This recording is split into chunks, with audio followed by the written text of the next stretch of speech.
Bienvenue à toutes et à tous pour cette conférence aujourd'hui qui sera dédiée aux batteries, un sujet d'actualité au cœur d'enjeux environnementaux, industriels et de souveraineté. Pour faire un petit point sur la gestion des batteries, il faut savoir que la responsabilité élargie du producteur, c'est-à-dire le principe selon lequel le producteur finance la fin de vie des produits qu'il met sur le marché, a été instauré pour les batteries en 1991 et instauré en France dans les textes en 2009. À l'origine, on a trois catégories de batteries. Les piles et accumulateurs portables à l'origine, les piles et accumulateurs industriels et les piles et accumulateurs automobiles. Depuis le 12 juillet 2023, un nouveau règlement batterie a entraîné une refonte de cette REP. Et pour en parler avec nous, donc, nous avons une batterie justement d'intervenants tout à fait compétents sur la question. Donc pour le plan de cette conférence, on va démarrer par une présentation succincte du règlement et de ses évolutions, les enjeux ensuite industriels et de financement pour les entreprises du recyclage. Et je propose qu'on fasse un petit tour de table afin que chacun puisse se présenter. Bonjour, bonjour à toutes et à tous. Je m'appelle Diane Dewaal, je suis chargée de mission sur la filière à responsabilité élargie du producteur des batteries au sein de la Direction générale de la prévention des risques au ministère de la Transition écologique, de l'énergie, du climat et de la prévention des risques. Voilà, et donc je vais vous présenter les enjeux réglementaires. Et donc voilà, si vous avez des questions sur la mise en œuvre du règlement batterie de manière générale, voilà. Merci Diane. Donc moi je suis monsieur Toussaint d'Auvergne-Emmanuel, je suis le directeur général de l'éco-organisme Battery Box. Donc en référence à ce qui a été dit précédemment, nous étions les fondateurs de la filière piles et batteries.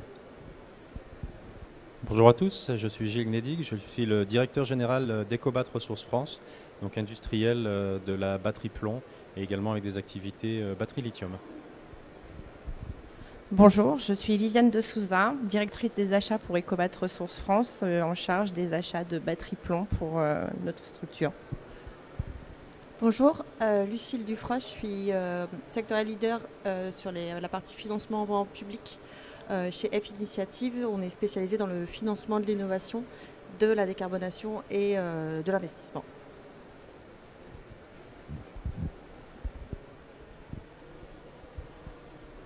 Le tour de table étant terminé, on va pouvoir démarrer la conférence et nous démarrons donc par la Direction générale de la prévention des risques, la DGPR. Madame Dewaal, quelles sont les évolutions qui vont être apportées par le règlement batterie, son intégration dans le droit français, les mesures additionnelles ainsi que le calendrier d'intégration? Alors, je vais essayer d'être brève.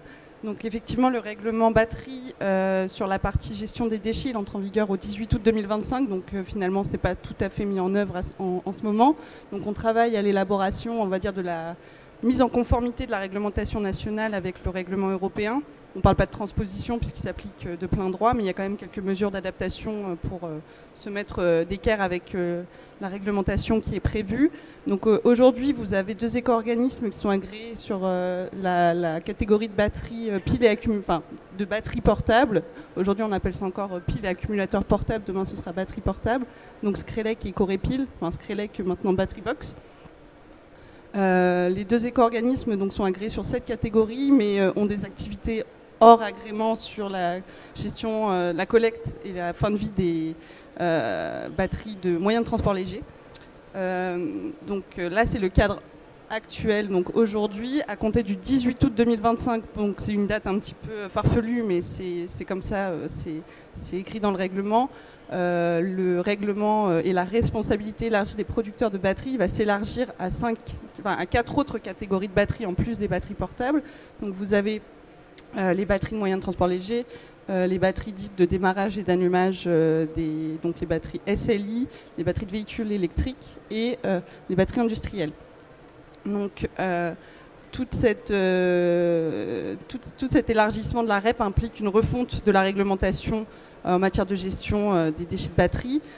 Donc je vais vous présenter rapidement ce que prévoit le règlement de manière générale sur les batteries et plus spécifiquement sur la gestion des déchets de batterie et ce qu'on prévoit en France de manière additionnelle Il y a quelques petites spécificités françaises qui vont être mises en place et le calendrier d'adoption de ces mesures. Désolé, c'est peut-être un peu dense, mais donc voilà, il y a un enjeu sur la gestion des batteries en France, avec notamment l'essor de la mobilité électrique et donc la gestion de la fin de vie de ces typologies de batteries. Donc vous avez des chiffres clés à l'écran. L'Union européenne, donc les dernières données de la Commission prévoient donc 30 millions de véhicules qui devraient circuler en 2030 dans l'Union européenne contre 1,8 million en 2019. Donc il y a un enjeu de gestion des batteries en fin de vie. Le règlement en fait va couvrir la gestion des batteries sur l'ensemble de leur cycle de vie. Donc vous avez des mesures en matière de restriction des substances dangereuses dans les batteries, des mesures en matière de déclaration relative à l'empreinte carbone des batteries, mais aussi des mesures en matière d'exigence de durabilité et de sécurité des batteries, en matière d'étiquetage, de marquage, d'information sur l'état de santé des batteries. Et puis tout un tas de mesures sur la mise sur le marché des batteries, donc leur conformité avec les exigences au règlement. Donc ça concerne d'autres directions qui ne sont pas forcément celles qui sont... ce ne sont pas forcément des sujets suivis par la DGPR en direct, mais nos collègues au ministère de l'Environnement et au ministère de l'Économie, donc à Bercy. Vous avez aussi donc tout un tas de mesures sur les organismes d'évaluation de la conformité qui vont être là pour s'assurer que les metteurs sur le marché de batteries en fait respectent toutes les exigences qui sont celles fixées par le règlement européen. Et puis il y a un chapitre 8 sur la gestion des déchets de batterie, donc qui nous concerne aujourd'hui et dont on va parler de manière un peu plus détaillée. Voilà. Donc sur la gestion des déchets de batterie, vous avez en fait tout un tas de mesures, tout d'abord pour améliorer la collecte en fonction des typologies de batteries, donc des catégories de batteries. Vous avez les batteries portables, les batteries de moyens de transport léger qui font l'objet en fait d'objectifs spécifiques de collecte, avec aussi des objectifs de moyens qui vont être la mise en place de dispositifs de reprise sans frais auprès des utilisateurs finaux via un système de collecte et de reprise qui doit être assuré par tout un tas d'acteurs, donc les distributeurs, les centres VHU, les installations de gestion de déchets, d'équipements électriques et électroniques, ou les pouvoirs publics, ou la mise en place de un système de reprise qui doit être mis en place pour assurer la reprise sans frais des batteries par les producteurs ou les éco-organismes, donc les producteurs en système individuel ou les éco-organismes qui seront agréés. Vous avez aussi donc des exigences en matière de collecte des batteries, donc SLI, donc de démarrage et d'allumage des batteries de traction de véhicules électriques et des batteries industrielles. Là, le règlement ne fixe pas d'objectifs chiffrés en matière de collecte, mais des objectifs de moyens qui sont relativement exigeants, avec l'obligation pour les producteurs ou les éco-organismes créés à l'initiative de ces producteurs de venir chercher leurs batteries en tout point du territoire national à une fréquence de collecte qui soit proportionnée, qui soit, on va dire, en cohérence avec le caractère dangereux aussi des batteries. On en parlera tout à l'heure, l'évolution de la classification de la dangerosité des batteries. Mais donc vous avez des exigences qui sont fixées par l'article 61, si ça vous intéresse, du règlement batterie, sur la collecte de ces batteries industrielles et automobiles. Ensuite, s'agissant de la nouvelle classification des déchets de batterie, en fait, il y a un article, il y a un acte délégué qui est en cours d'élaboration au niveau du règlement européen. Donc, en fait, la Commission vient préciser les modalités d'application du règlement européen sur la classification des déchets de batterie. Il y aura de nouveaux codes déchets pour les batteries et l'enjeu, c'est de classer les déchets de batterie en fonction de leur dangerosité. Donc là, a priori, les déchets de batterie seront, ainsi que la black mass, classés en dangereux. C'est des discussions qui sont en cours, donc ça c'est suivi plutôt par mes collègues, donc je ne vais pas trop m'avancer sur le sujet, mais effectivement il y a des nouveaux codes déchets et l'enjeu c'est quand même de garder les batteries au sein de l'Union européenne pour assurer un approvisionnement en matière critique et donc éviter des fuites de batteries à l'étranger, notamment dans les pays tiers, pour assurer la sécurité en approvisionnement en matière critique des batteries. Donc il y a tout un enjeu en fait de limiter les transferts transfrontaliers de déchets, notamment en dehors de l'Union européenne. Qui est impliqué par cette nouvelle classification. Voilà ce qui est prévu par le règlement en matière de gestion de déchets. Il y a encore peut-être d'autres choses que je n'ai pas mentionnées. Il y a des objectifs en matière de rendement de recyclage et de valorisation matière qui sont fixés par le règlement et qui vont être très contraignants pour les installations de recyclage des batteries au niveau européen. Notamment, il y a des discussions en cours pour déterminer les modalités de calcul en fait, des rendements en recyclage des installations qui sont sur le territoire européen. Et donc tout va se jouer en fait, sur l'élaboration de cette méthodologie de calcul aussi. On pourra en reparler plus en détail tout à l'heure si vous le souhaitez. Et enfin en France, donc en plus de ce qui est prévu par le règlement, il y a une volonté politique de mettre un peu l'accent sur le réemploi des batteries, notamment avec l'émergence de nouveaux acteurs. Donc vous avez un objectif de réemploi qui sera fixé par le cahier des charges de la filière batterie, qui est de 2% pour l'instant, mais qui pourrait évoluer à la hausse.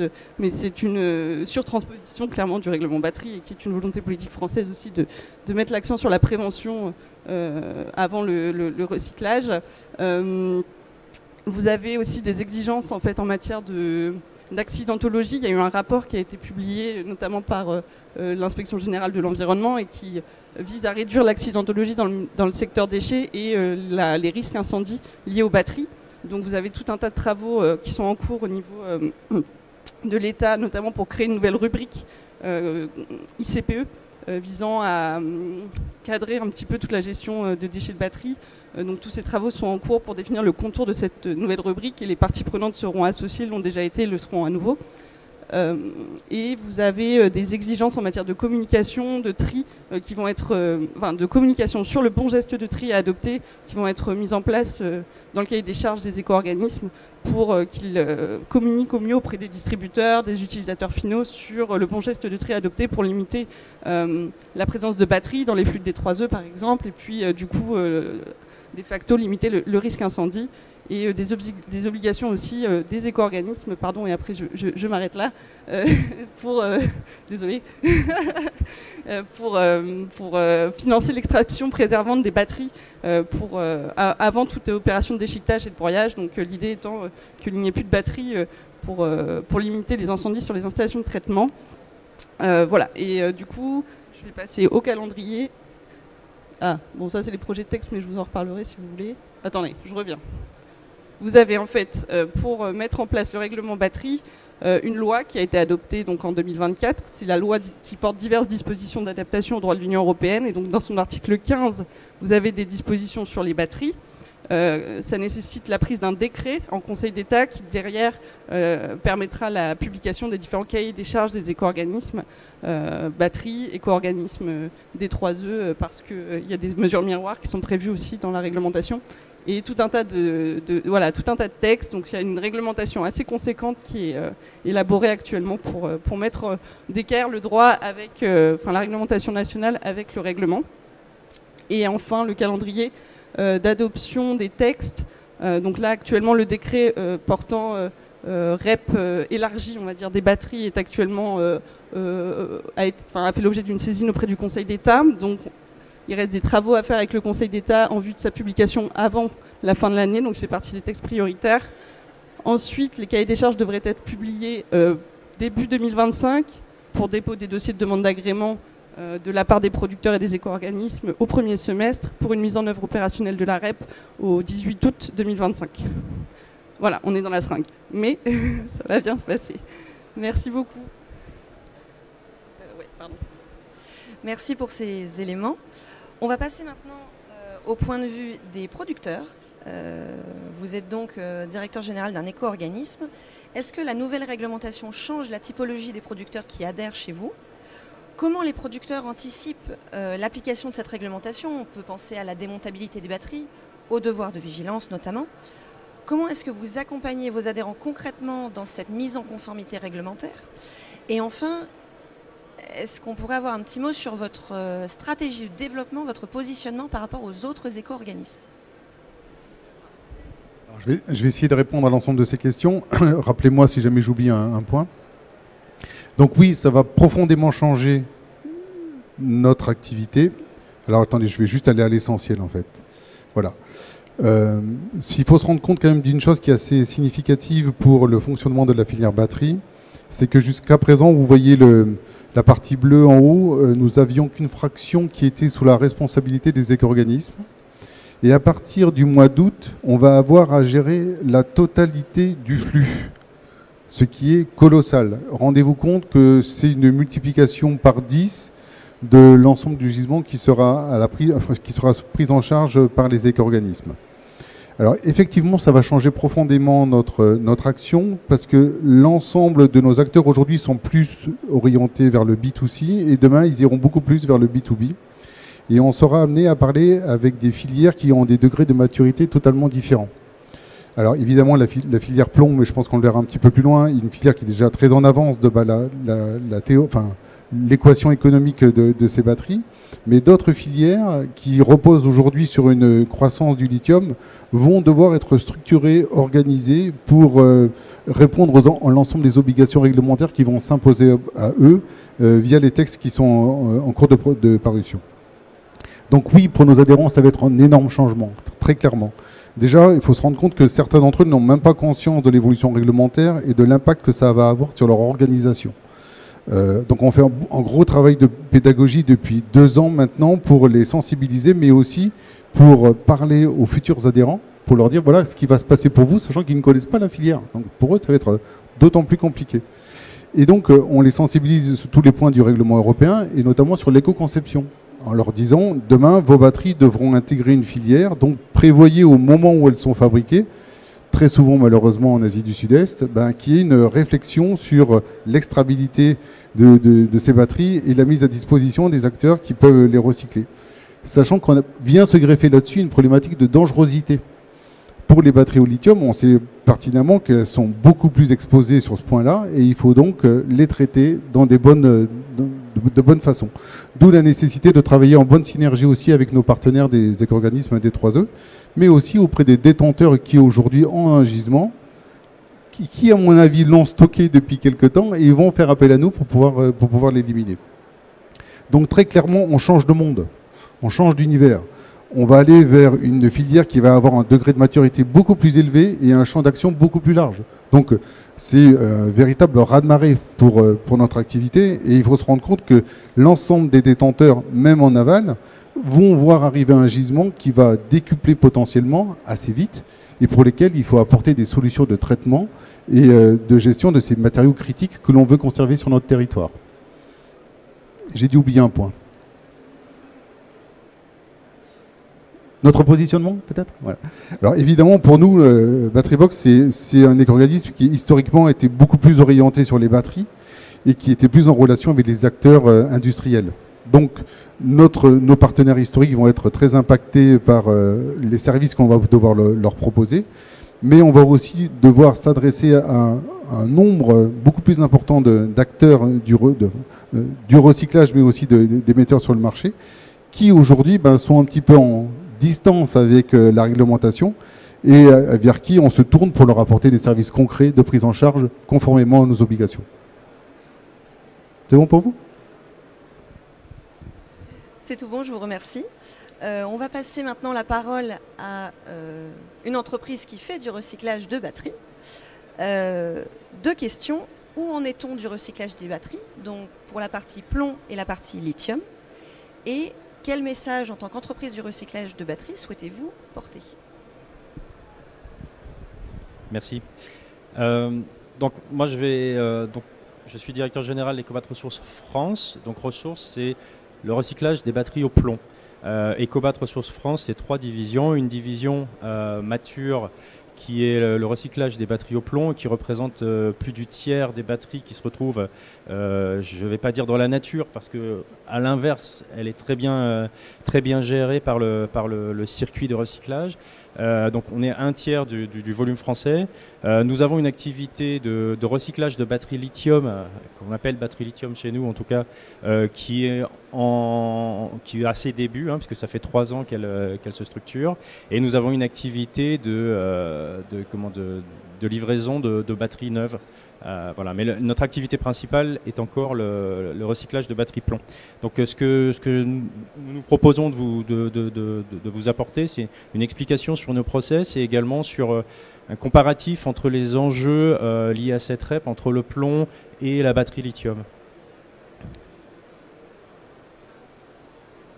Donc là, ça va être le synoptique de notre process de recyclage du plomb, en tout cas du cycle de recyclage du plomb. Donc il commence bien entendu par les producteurs de batteries au plomb. qui vont fabriquer des batteries, qui vont aller vers les producteurs de voitures. Donc la batterie va aller dans la voiture. Et à la fin de la vie de cette batterie, il y a deux axes ou deux voies de collecte. Soit le garagiste qui va réceptionner la batterie usagée, soit des récupérateurs qui vont stocker en fonction de leur arrêté préfectoraux un certain nombre de batteries. Et c'est là que Ecobat commence à rentrer dans le cycle, puisque de la collecte, nous allons organiser le transport, donc des transports ADR, déchets dangereux, avec une traçabilité dès le départ sous track déchets. Ecobat, sur la partie plomb, c'est environ 45 000 tonnes de plomb produit fini qui est remis dans la boucle. C'est 150 salariés. Donc c'est une forte traçabilité ADR, track déchets. Nous avons des sites Céveso avec des autorisations préfectorales et nous suivons les bonnes pratiques du BREF NFM. On a un taux de recyclage en France autour de 74-75%, c'est-à-dire quand on reçoit une batterie, on est déjà à presque 75% de recyclage des composants. Donc qu'est-ce qu'on va faire de cette batterie? On va la broyer et donc on va obtenir de l'acide. Dans les batteries, il y a de l'acide, des batteries au plomb, donc on va le neutraliser.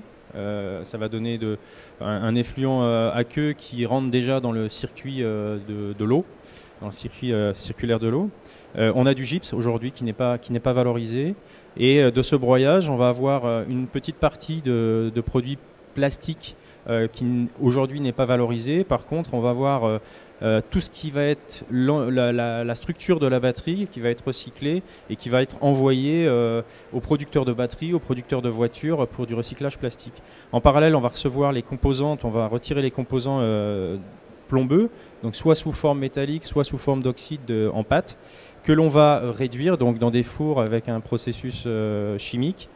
On va faire un affinage donc pour enlever toutes les impuretés, et de cet affinage, on va faire des alliages que l'on va couler en lingots.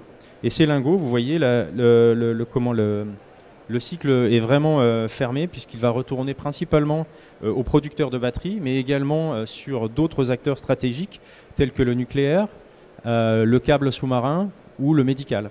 Donc on est également un acteur stratégique en termes de souveraineté industrielle.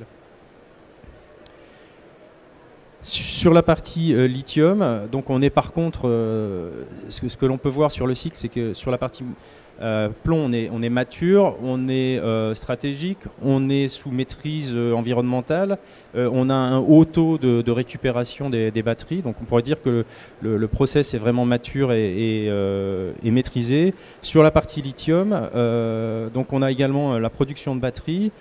Ces batteries, on va avoir trois types de collecte, soit le garage, soit le producteur de véhicules lui-même, soit les récupérateurs.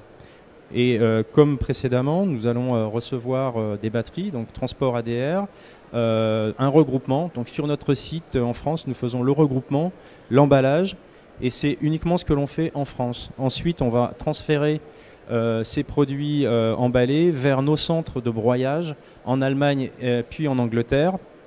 Donc on va faire un démantèlement et un broyage pour fabriquer de la black mass, donc un produit, on va dire, semi-fini, qui nécessite un traitement complémentaire pour aller extraire les matières à forte valeur. Donc, nous nous arrêtons là. À la différence du plomb, le cycle du lithium, en fait, n'est pas fermé. D'une part, en termes de taux de recyclage, il est encore très faible, il est encore très soumis à en tout cas, le modèle économie est très soumis à la chimie des batteries, en fonction de la valeur des produits et de la façon dont on peut extraire les matières. Je dirais le rendement économique ne va pas être le même, donc il y a un certain nombre d'incertitudes. D'autre part, les matières premières qui seront retirées de la black mass ne sont pas aujourd'hui utilisées pour fabriquer de nouvelles batteries. Donc on est encore dans une extraction ou une utilisation de matières premières je dirais de premier niveau, c'est-à-dire qu'on va extraire dans la terre et on connaît les difficultés d'approvisionnement. Alors que sur le plomb, je dirais qu'on est maintenant à 95% sur de la fabrication de batteries à partir de matières recyclées.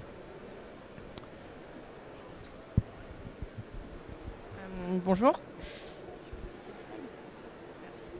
Je vais vous expliquer l'impact de la nouvelle réglementation sur le plomb et aussi sur la partie lithium. Donc l'efficacité du recyclage en 2025, on demande au plomb aujourd'hui d'être à 75% et en 2030 à 80%. Or aujourd'hui, Ecobat, France et Europe sont en train de... Il manque un point pour arriver aux 75% et d'autres structures en Europe sont déjà à 85%. Donc on est bien en avance, on accompagne correctement la réglementation et c'est le focus et le cœur de métier de notre groupe. Tandis que le lithium, ça va être beaucoup plus challengeant, surtout dans les matières récupérées et dans le contenu qui sera recyclé dans une batterie, puisque aujourd'hui, comme l'expliquait mon collègue, dans la batterie plomb et les fabricants de batteries utilisent dans leur achat près de 95% de produits de provenance secondaire du recyclage, tandis que le lithium, vu qu'on n'arrive pas encore bien à boucler et aller au-delà de la black mass, ils ont tendance à utiliser presque plus de 99% d'achats de matières primaires, donc d'extraction des ressources naturelles, en détriment de la matière recyclée. Donc là, par exemple, pour les matières récupérées au plomb, en 2027, on a 90%. On est déjà à ce stade-là. Et dans les contenus recyclés, on voit le gros gap et la grosse différence entre un plomb et le lithium, nickel, le cobalt, où on va demander justice à 16%, versus au plomb, on sera à 85%. Ça montre bien la différence entre les deux process, la maturité d'un marché qui existe depuis bien plus de 30 ans et qui est hyper réglementé et focus dans le recyclage, d'une technologie qui est plutôt récente et qui va avoir un gros challenge. Donc la REP, il faut absolument que l'amalgame ne se fasse pas, qu'il y ait une division, et on va dire que la nouvelle industrie doit s'inspirer de ce qui existe dans l'ancienne industrie et suivre cette valeur. Et il est nécessaire dans la REP qu'elle soit opérationnelle pour le lithium, mais de ne pas amalgamer, on va dire, tous les types de batteries, puisqu'il y a des filiales qui fonctionnent et qui tournent, et qu'il ne faudrait pas qu'ils soient portés en préjudice parce qu'une nouvelle filiale a besoin de structure. Sur le deuxième slide. Aujourd'hui, le flux il est plutôt simple. C'est un flux récupérateur, fabricant, distributeur en direct avec les recycleurs. À partir, on va dire, de l'année prochaine, il y a de l'éco-organisation. Il y a peut-être des producteurs aussi de systèmes individuels qui vont être approuvés. Ça va quand même un petit peu complexifier le flux qu'on connaissait. Comme l'a expliqué notre autre collègue, les gens ne sont pas trop courants dans la filiale, ils ne savent pas trop. Donc il y a tout un travail d'information et de mise en place de structures et de collaboration entre nous. Cette REP opérationnelle, elle est plus que justifiée pour les nouvelles technologies comme le lithium. Et on ne sait pas trop où on va, on ne sait pas la quantité, on ne sait pas la composition exacte, et le changement est énorme. Parce qu'il faut prévenir les risques d'incendie, parce que le modèle économique, il n'est pas focalisé 100% dans la récupération, et c'est plus un modèle pollueur-payeur, et qu'il y a une vraie nécessité de souveraineté dans chaque pays et de protéger l'Union européenne par rapport aux structures extérieures de l'Union européenne. Maintenant, le risque d'aligner le plomb avec une REP opérationnelle lithium, il faut prendre en compte que ça va quand même obligatoirement provoquer une inflation du modèle du plomb, et qui est mature, qui est sous contrôle, mais qui reste quand même un modèle économique qui est assez fragile et qui a besoin d'être protégé. Voilà, merci. Par là. Merci pour ces éléments. On va maintenant passer donc, à l'intervention de F Initiative. Donc, vous êtes une société de conseil en financement. Comment est-ce que vous accompagnez les entreprises du secteur des batteries dans leur développement? Et si vous pouviez nous présenter un cas d'accompagnement pour une entreprise du recyclage de batteries.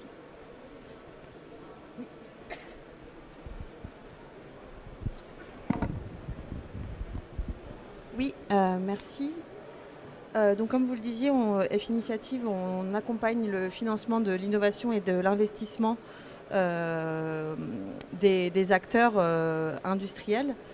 Ce qu'il faut avoir en tête, c'est que la technologie des batteries, c'est une technologie stratégique pour atteindre l'engagement européen en matière de décarbonation et d'enjeux environnementaux. au même titre que les pompes à chaleur, le photovoltaïque et l'éolien. La batterie est une technologie stratégique que le gouvernement veut soutenir dans son déploiement. Et à ce titre-là, ils vont accompagner l'ensemble de la chaîne de valeur, que ce soit la partie études, innovation, mais aussi déploiement industriel. Et donc, à travers des appels à projets vraiment à thématique, on peut citer l'ILab, l'Innov ou l'IDEMO, qui sont des appels à projets phares qui sont portés par BPI, mais aussi avec des appels à projets vraiment thématisés, notamment Métaux Critiques qui va accompagner l'innovation. Et mes collègues l'ont dit, il y a un réel besoin d'innovation pour accompagner le déploiement de cette nouvelle réglementation batterie. Sur la partie notamment lithium, où il y a un réel besoin d'innovation pour atteindre les objectifs de cette nouvelle réglementation.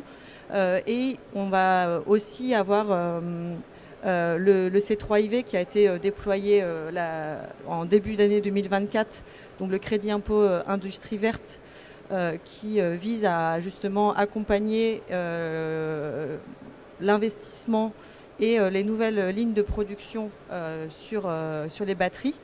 Donc ils vont vraiment accompagner l'ensemble de la chaîne de valeur pour justement atteindre ces ambitions environnementales.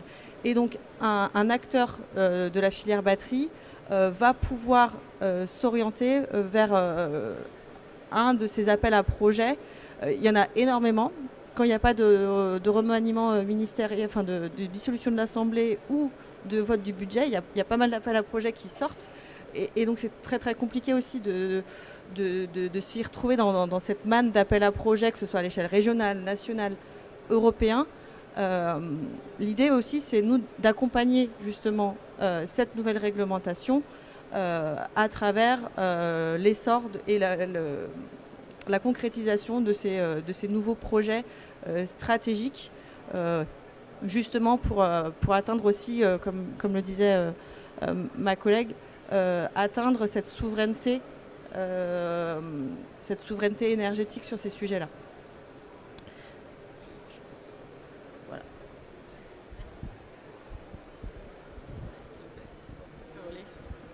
Merci pour cette présentation.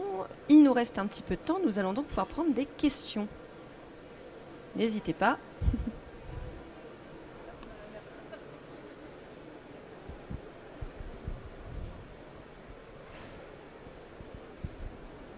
Oui, bonjour. Vous avez évoqué la black mass. Donc, on en fait quoi actuellement? C'est ma première question.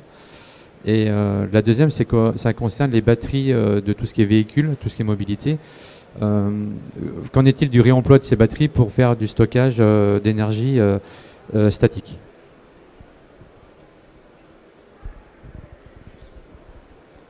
Alors, par rapport à votre première question, qu'est-ce qu'on fait de la black mass? C'est une bonne question. Non, mais il y a des traitements chimiques, il y a un certain nombre d'intervenants qui font des traitements chimiques pour retirer les matériaux nobles et les métaux rares et ensuite les réutiliser dans d'autres applications. Mais aujourd'hui, ce n'est pas des applications sur les batteries automobiles, dans la mesure où effectivement celles-ci ne sont pas produites ici. Voilà. Mais il y a aussi des questionnements sur cette filière quant à des pays producteurs qui voudraient éventuellement récupérer leurs batteries pour eux, avoir leurs ressources, ou la main sur la ressource. Ouais. Votre deuxième question, s'il vous plaît.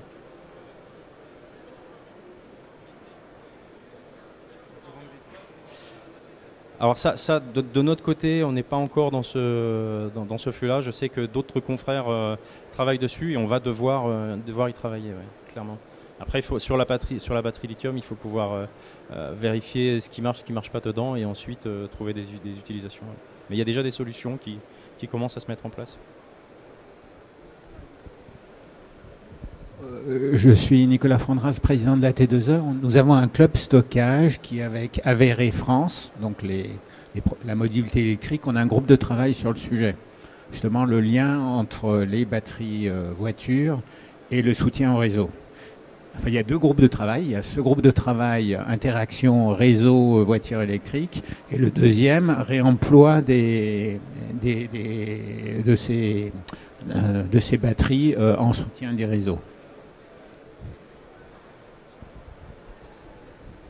Oui, bonjour. Moi, je rebondis aussi sur la question du réemploi, parce qu'il y a des acteurs français aujourd'hui qui font du réemploi de batteries lithium. Alors, quand je vois que la filière, elle n'est pas bouclée aujourd'hui avec la Black Mass et on est face à l'impossibilité de boucler la boucle, qu'est-ce que prévoit la DGPR ou les éco-organismes pour justement encourager ce réemploi avec des acteurs français qui le font sur le territoire français et qui gardent la matière ici? Vous avez parlé de 2% de réemploi qui serait en train d'être négocié dans le cahier des charges. Est-ce qu'on peut envisager la création d'un fonds de réemploi pour financer en fait cette première boucle du réemploi? Et finalement, comme on part sur une filière qui est toute neuve, est-ce qu'on ne peut pas faire un gros coup sur le réemploi avant ne pas refaire les mêmes principes que les autres REP? C'est une nouvelle REP, autant peut-être commencer par faire du réemploi avant le reste. Merci beaucoup. Effectivement, on prévoit un objectif de réemploi qui n'est pas prévu par le règlement européen, mais il y a une volonté d'être un peu précurseur dans le mouvement au niveau français. Mais s'agissant de la mise en place d'un fonds réemploi spécifique aux batteries, effectivement, il est présent sur d'autres filières REP. Le souci, entre guillemets, c'est que c'est quelque chose qui relève du niveau législatif. Il n'y a pas de disposition législative actuellement pour prévoir la création d'un fonds dédié au réemploi et du coup au soutien aux acteurs par exemple de l'économie sociale et solidaire pour le réemploi des batteries. Mais néanmoins, donc, on prévoit cet objectif de réemploi dans le cahier des charges, malgré, on va dire, le fait que ce soit une surtransposition. On a une, comment dire, en tout cas, il y a une appétence politique, une vigilance politique à donner une impulsion à ces acteurs. Donc il y a une écoute, en tout cas, de la part de anciennement Christophe Béchu et de Madame Agnès Pannier-Runacher sur le réemploi des batteries et sur la réparation aussi des batteries. Donc il y a des critères de modulation qui vont être aussi fixés dans le cahier des charges relatifs aux éco-organismes et donc plutôt aux éco-organismes parce que les modulations ne s'appliquent pas de facto aux producteurs qui sont en système individuel, mais justement pour éviter aussi ce trou dans la raquette des producteurs qui décident de mettre en place un système individuel et qui ne seraient pas soumis aux modulations des éco-contributions. Il y aura une modulation sur la réparabilité des batteries parce qu'aujourd'hui on observe aussi des pratiques en matière d'éco-conception qui empêche, on va dire, la réparation des batteries parce que les cellules, par exemple des batteries de moyens de transport léger vont être empaquetées dans du silicone qui rendent difficile en tout cas la réparation des cellules, le changement des cellules. Donc vous avez en fait des pratiques d'éco-conception qui peuvent être améliorées. Nous, on va pousser en tout cas en faveur du réemploi et de la réparabilité des batteries à notre niveau, donc au niveau des objectifs, des modulations en matière d'éco-conception. Et s'agissant des producteurs en système individuel, le cahier des charges des systèmes individuels va aussi prévoir des dispositions en matière d'études concernant la réparabilité des batteries de ces producteurs pour éviter justement une fuite vers ce système de producteurs en système individuel qui ne serait pas soumis contraints par ces exigences en matière de modulation. Donc voilà, nous on a fait ça à ce niveau-là. Je voudrais juste compléter, il y a une chose qui est essentielle qu'il faut retenir, c'est que les batteries, ce sont des déchets dangereux. Donc les acteurs qui s'en saisissent doivent respecter une réglementation qui est très contraignante, non seulement au niveau du transport, mais aussi au niveau de la gestion sur leur site. Donc aujourd'hui, les acteurs du réemploi avec qui on discute et avec qui on fait des tests, ils ne sont pas en organisation réglementaire légale, si vous voulez, pour absorber des volumes qui pourraient être significatifs à l'avenir. Donc il y a tout un travail de structuration qui est nécessaire, mais qui prendra, à mon avis, quand même du temps. Effectivement, le règlement batterie prévoit que les opérateurs qui effectuent, on va dire, des opérations visant à faire de la préparation en vue du réemploi, de la réaffectation du remanufacturage de batteries, soient considérés comme producteurs au sens de la REP. Donc c'est quelque chose qui est prévu, donc nous, dans dans le cadre de la, je crois que c'est dans la loi et du coup dans le décret qui est actuellement en cours d'examen, pour justement donner ce statut de producteur à ces opérateurs de la seconde vie des batteries. Et donc ils ont peut-être un tas d'exigences à respecter en matière de conformité produit. En fait, la batterie qui est nouvellement mise sur le marché et qui a fait l'objet d'une opération de seconde vie devra respecter les exigences qui sont applicables aux batteries neuves. Et c'est quelque chose qui est assez contraignant, donc il faudra les accompagner aussi dans ce cadre-là. Mais voilà, ils seront encadrés. Je voudrais juste rajouter un point. Il faut se rendre compte qu'il y a deux ambitions en fait. Il y a la volonté environnementale de se dire ces batteries, on pourrait les dévier vers un circuit avant de les faire recycler. Mais il y a des contraintes on va dire, en termes de sécurité ICPE sur les sites qui sont très lourdes. Donc aujourd'hui, on a peu de visibilité sur le gisement. On ne sait pas quelles sont les quantités qui vont devenir disponibles et on ne sait pas à quelle fréquence les acteurs du réemploi pourraient s'en saisir. Donc on est un peu dans l'incertitude et avec une problématique sécurité qui est très lourde à gérer pour les opérateurs de déchets. Et après j'arrête. Mais le règlement prévoit aussi des exigences en matière de sortie du statut de déchet entre guillemets des batteries. Donc il y a un article qui vous indique un petit peu comment une batterie, un déchet de batterie redevient produit. Donc il y a tout un tas d'exigences qui sont listées. Alors je ne sais plus si c'est l'article 73 ou 74 du règlement batterie, il faudra revoir. Mais voilà, il y a aussi des exigences en matière de entre guillemets sortie de statut de déchet des batteries qui encadrent ces opérations de réemploi. Est-ce qu'il y a d'autres questions? Bonjour, merci beaucoup pour ces interventions. Je me pose une question. On a parlé du temps. On n'a pas beaucoup de temps, puisque malheureusement les voitures électriques sortent des usines à tout va. Et on se retrouve avec ce problématique de stockage. On se retrouve avec ce problématique de transport. Et n'en parlons pas de transport maritime. Qu'en est-il pour le transport maritime? Est-ce qu'on a des solutions qui sont envisageables et rapidement? On sait très bien qu'il y a des voitures électriques dans les îles qui ne sont pas loin, et pourtant loin pour les faire venir jusqu'ici.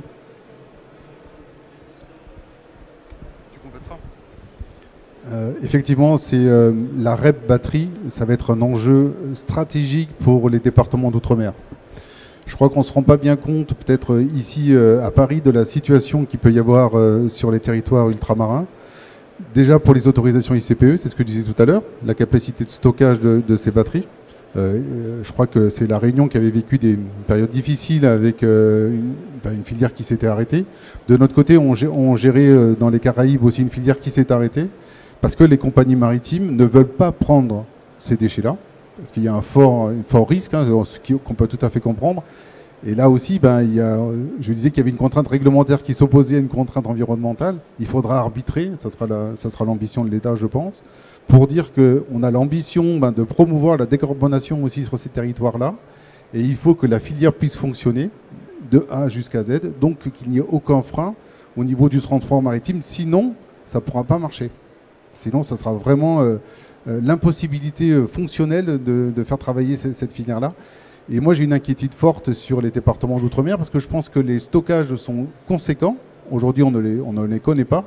Et je pense qu'ils sont aussi conséquents peut-être sur d'autres technologies qui potentiellement trouvent une équation économique sur la métropole et ne la trouvent pas là-bas. Et pour compléter, effectivement, peut-être une chose, tous les éco-organismes sont tenus de rendre aussi des plans de prévention et de gestion des déchets donc dans les territoires d'outre-mer. Donc là, les éco-organismes avaient rendu ce plan pour la filière portable. Effectivement, ce travail devra être fait aussi sur la filière automobile et industrielle, notamment en vue de rattraper les performances de collecte qui sont celles de la métropole. Donc il y a une idée de rattrapage sur 3 ans en fait, qui est inscrit au niveau de la loi et qui oblige aussi les éco-organismes à faire des efforts au niveau des territoires ultramarins pour rattraper ces performances de collecte. Par ailleurs, alors attendez, il y avait... Oui, voilà, les exigences en matière de transport, mais donc voilà, c'est tout l'enjeu de la REP et c'est bien expliqué aussi dans le règlement européen, c'est que les producteurs et les éco-organismes ne doivent pas aller chercher les batteries que là où c'est rentable. Donc c'est bien sur l'ensemble du territoire, à une fréquence proportionnée, avec une mise à disposition, si nécessaire, de conteneurs de collecte, des moyens de transport et logistique nécessaires auprès des détenteurs de ces batteries. Donc c'est des obligations qui sont vraiment faites aux producteurs et aux éco-organismes pour aller chercher ces batteries et sans frais pour le détenteur. Sous réserve que les compagnies maritimes l'acceptent, c'est l'éternel problème. C'est ça, oui. Ah, ça c'est quelque chose que j'ai pas, que je ne maîtrise pas encore à ce stade, mais effectivement oui. Est-ce qu'il y a d'autres questions? Bonjour, Michael Ballandrat, je suis le directeur général de Bi-Énergie. On est un acteur du réemploi historiquement sur les batteries au plomb et forcément on s'intéresse au lithium depuis très longtemps. Il y a des solutions qui existent, tout ce que vous avez dit est très juste sur la dangerosité des batteries lithium et c'est pour vous dire et témoigner que nous on a déposé un brevet sur un poste de travail sécurisé sur lequel on fait travailler des personnes en situation de handicap et avec lequel on sera au CES Las Vegas pour présenter cette innovation qui permet du coup de reconditionner et donner une deuxième vie à des batteries lithium pour exactement le même usage. Donc je rejoins l'observation de madame tout à l'heure sur le recyclage, c'est comme les antibiotiques en fait, c'est pas automatique. Il y a des tas de choses avant à faire. Et merci beaucoup. Du coup, alors, par contre, on a besoin d'être accompagné face à la législation. Et voilà, s'il y a besoin de travailler ensemble sur la REP, sur tout ça, on est disponible. Et voilà. Donc c'était pour témoigner sur la dangerosité. Il y a des solutions.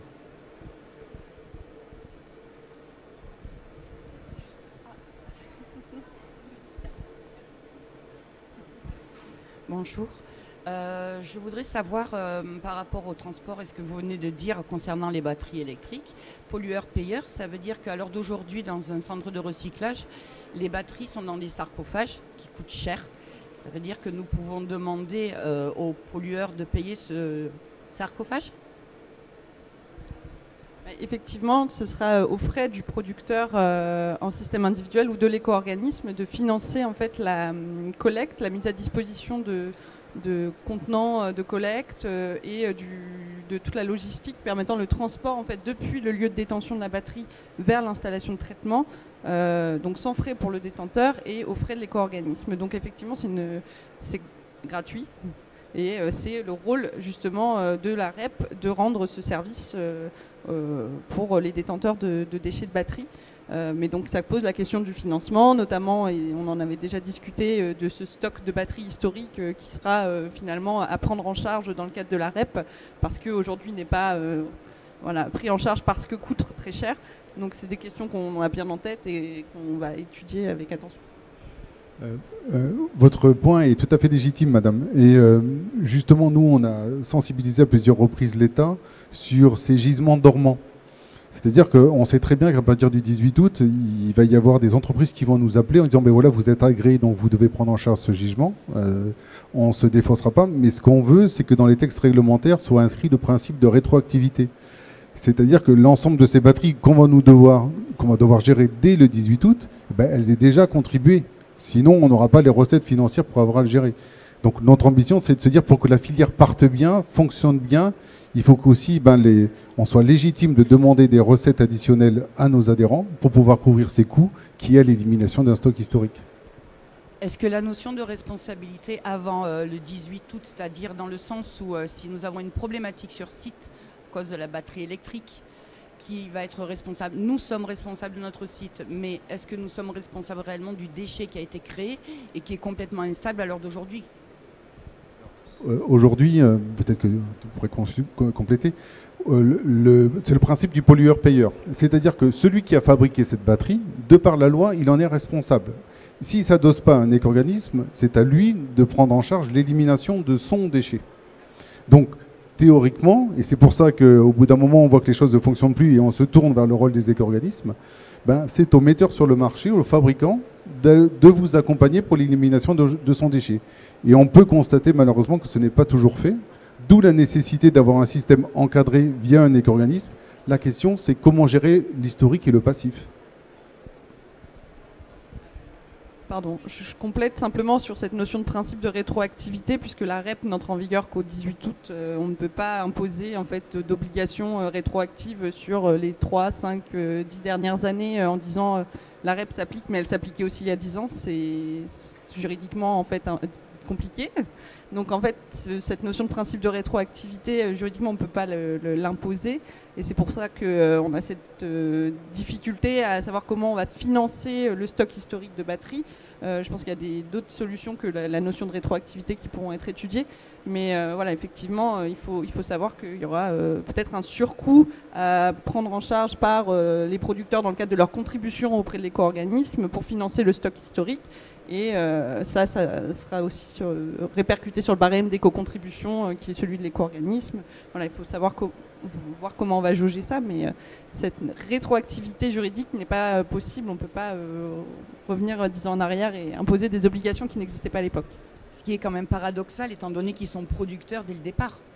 Oui, mais on peut faire supporter aux producteurs le coût de gestion des déchets historiques. C'est simplement que ce sera répercuté en fait sur le barème de l'éco-contribution. C'est comme les panneaux photovoltaïques. Avant la REP en 2012, les panneaux historiques n'ont pas contribué. Et pourtant, ils sont pris en charge par l'éco-organisme. Mais voilà.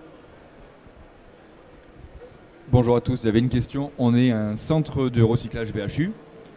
Donc, ces débats nous intéressent énormément parce qu'ils nous font tous peur. Dès qu'on voit une voiture électrique arriver, on met les 2 pieds devant, on essaie de la laisser chez le copain et on fait tout pour ne pas l'accueillir. On a une grosse évolution de la réglementation ICPE concernant le risque incendie, qui est le risque premier dont vous avez tous conscience. Cependant, c'est un investissement à faire de notre part. On a une formation collaborateur, modification de l'infrastructure, gestion de cette batterie. Historiquement, tous les déchets qu'on arrive à traiter, on arrive à les revaloriser. Même les batteries, les petites batteries au plomb, quand elles ne sont pas revendables, elles sont pour le recyclage, on nous les achète. Ce qui amortit le coût de traitement de ces dernières. On va dire que c'est relativement rapide à traiter. Par contre, une batterie de voiture qui prend parfois une demi-journée à démonter, un pont, un collaborateur formé, un chauffeur, un poids lourd, là, est-ce qu'il y a une revalorisation? Parce que pour le coup, récupérer gratuitement la batterie suffira pas dans la balance économique, sachant qu'on ne peut pas revendre les pièces de ces véhicules, car personne ne veut les monter en occasion.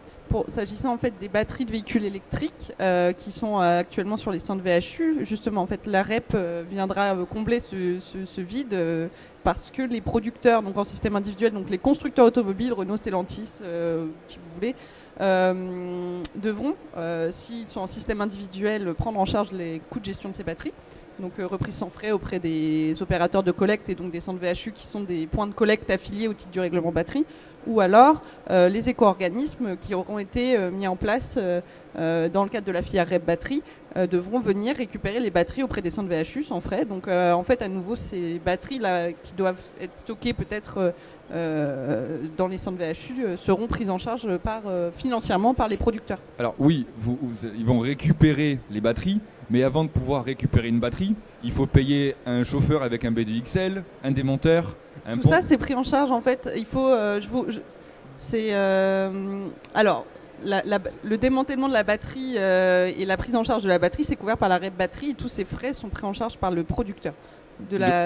Voilà. Donc on leur facturera. Et sinon, il y a la REP VHU en fait. Donc c'est l'un ou l'autre, mais a priori, c'est pas le centre VHU qui finance. Donc on facturera où il y aura sûrement un forfait de démantèlement de la batterie ou pour assimiler nos coûts à nous de fonctionnement. Quoi. Je vous invite à relire attentivement l'article 61 du règlement batterie. Normalement c'est précisé, mais effectivement tous ces coûts en fait, de démantèlement, collecte, etc. sont pris en charge en fait, par le démantèlement de la batterie et son transport depuis l'installation du détenteur vers l'installation de traitement final sont pris en charge par le producteur. Je pense que le problème, c'est qu'on est sur le recouvrement de REP. Il y a la REP VHU qui est le démantèlement de la voiture, et puis il y a la REP batterie qui est derrière. Bon, aujourd'hui, à la lecture des informations que l'on a, je pense que l'ensemble, ou la grande majorité des constructeurs automobiles se mettront en système individuel. Donc, il est fort à parier qu'au même titre qu'ils soient investis sur la filière VHU, ils le seront aussi sur la gestion de leurs batteries lorsqu'elles passeront dans la REP batterie, on va dire. Mais clairement, on est dans cette période où il y a beaucoup d'incertitudes et il faudra attendre un petit peu sur la répartition des rôles de chacun. Voilà. Merci. Le temps filant activement, on va prendre une dernière question.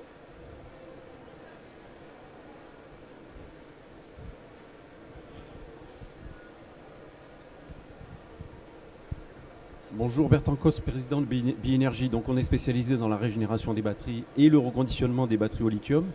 J'avais une question sur les batteries au lithium. Vous avez dit qu'après, une fois qu'on a fait du remanufacturing, on devient producteur de batteries. Donc on doit se soumettre aux obligations constructives du jour J, alors qu'on travaille sur des batteries qui ont peut-être 3, 4, 5 ans, où les normes étaient différentes. Donc il va falloir se remettre aux normes, puisqu'on devient producteur. Et ensuite, on doit aussi contribuer à la REP. Est-ce que vous ne pensez pas que ça, c'est un truc trop lourd et qui va, gêner les métiers de reconditionnement? Je peux répondre partiellement à la question, notamment sur le fait de contribuer à la REP. Il est prévu que effectivement, les opérateurs de la seconde vie des batteries soient producteurs au sens de la REP.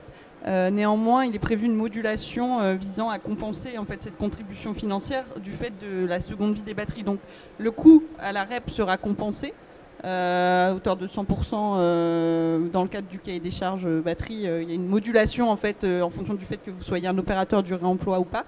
Et simplement, vous avez des exigences en matière de mise sur le marché, des exigences produits. Donc en fait, toutes les exigences qui s'appliquent aux producteurs. Mais effectivement, je comprends Voilà, l'histoire des normes, c'est quand même important parce que si on doit recertifier les batteries aux normes actuelles alors que ce sont des batteries qui ont été faites il y a 10 ans, ça sera impossible déjà, donc ça met une barrière à l'entrée, alors qu'une batterie qu'on répare, elle-même ne va même pas rentrer dans la case déchet, c'est-à-dire qu'on est en amont du déchet. Quand on fait des réparations par exemple, on ne fait pas du remanufacturing, on fait des réparations. Et malgré ça, dans la nouvelle norme, en fait, la réparation est incluse dans le remanufacturing. Donc c'est hyper lourd. Et le remanufacturing aussi demande à ce qu'il y ait 90% de SOH, alors que très souvent, quand on fait de la réparation, 80%, ça suffit largement pour les usagers. Donc ça aussi, ça fait des barrières supplémentaires qui sont, à mon avis, inutiles.